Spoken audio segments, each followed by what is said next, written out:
भैया यहाँ पे कोई दिखाई तो दे नहीं रहा है कंपनी में। लेकिन देखो वो काम कर रही ना एक, चलो उससे पूछते हैं। भैया ये तो नौकरानी है, इसे क्या पता होगी, किसी और को देखते हैं। लेकिन कोई दिखाई भी तो नहीं दे रहा, चलो इसी से पूछते हैं। चलो ठीक है। ए नौकरानी,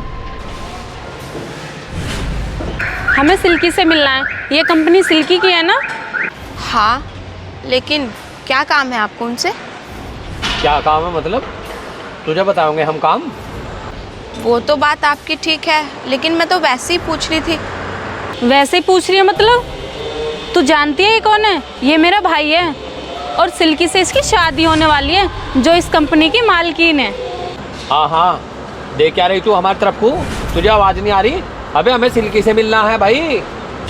इन लोगों के एटीट्यूड देख कितने, कूड़ा चुग रही और नाक पे देख कितना नखरा लियो फिर रही। रस्सी जल गई लेकिन बल नहीं गई अब तक। तुम 1 मिनट रुको भाई, मैं इसका भी दिमाग ठिकाने करती हूँ।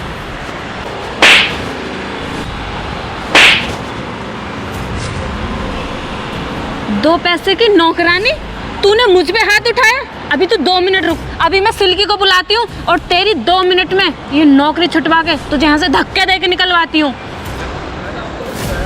तो एक बात तो सुन, तू इनके छोटे लोगों के मुंह क्यों लग रही? इन लोगों के मुंह लगने से ना, अगर तूने इसको थप्पड़ मारा तो ना अपना भी हाथ गंदा कर लिया। तेरे पास तो सिल्की का नंबर है ना, तो उसको फ़ोन कर। तुम ठीक कह रहे हो भाई, मैं अभी कॉल करती हूँ। अब तेरा टाइम खराब आ लिया। देख अभी सिल्की आएगी और तेरा 2 थप्पड़ लगवा कर ना तुझे अभी यहाँ से निकलवाया। तू फ़ोन कर।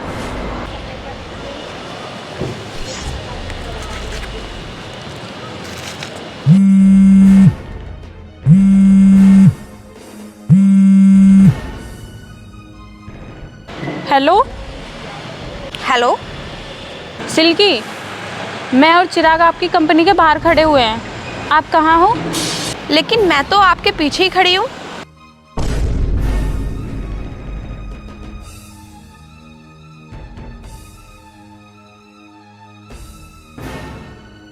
क्या आप ही सिल्की हैं? हाँ, हूँ तो मैं ही सिल्की। सिल्की भाभी, मुझे माफ़ कर दो, मुझसे बहुत बड़ी गलती हो गई आपको ना पहचान कर। बस अपनी इस जुबान से मुझे भाभी कहने की ज़रूरत नहीं है। और निकलो तुम दोनों अभी के अभी बाहर, नहीं तो गार्ड से धक्के मार के बाहर निकलवाऊंगी। लेकिन सिल्की वो बात तो आपकी ठीक है, लेकिन आदमी से जाने अनजाने में गलती हो भी सकती है, और गलती तो किसी से भी हो सकती है। कुछ गलतियाँ ऐसी होती हैं जो माफ़ की जाती है, और तुमने ऐसी गलती की है ना ही तो माफ़ की जा सकती और ना ही भुलाई जा सकती। और ये तुम्हारी बहन, इसका नखरा नाक पे रखा हुआ है। अरे इसने आते ही मुझे थप्पड़ मारा। जिस घर में मैं बहू बन के जाने वाली हूँ, अभी से ही आप लोगों ने तो मेरे साथ मारपीट शुरू कर दी। वो तो तुम्हारे बड़े भाई की इतनी रेस्पेक्ट करती हूँ मैं कि तुम दोनों अभी तक यहाँ खड़े हो, वरना जब आकर इसने मुझे थप्पड़ मारा था ना, तभी मैं तुम दोनों को यहाँ से बाहर निकलवा देती। और हाँ, मैं आपकी जानकारी के लिए बता दूँ, मैं बाहर आई, मैंने देखा पार्क में कूड़ा पड़ा है, मैंने सोचा मैं ही उठा देती हूँ। अरे अपना काम करने में कोई आदमी छोटा थोड़ी बन जाता है। मैं यहाँ कंपनी में झाड़ू लगाऊँ, कूड़ा उठाऊँ, पोछा लगाऊँ। मैं सिल्की थी, सिल्की हूँ और सिल्की ही रहूँगी। लेकिन तुम दोनों अपनी आंखों से चश्मा उतारो और आदमी को पहचानना सीखो। मैम सॉरी, हमसे बहुत बड़ी गलती हो गई, हमें माफ़ कर दो। हाँ सिल्की दी, गलती तो हमसे बहुत बड़ी हुई है और जो माफ़ी के लायक भी नहीं है, लेकिन माफ़ करने वाला हमेशा बहुत बड़ा होता है।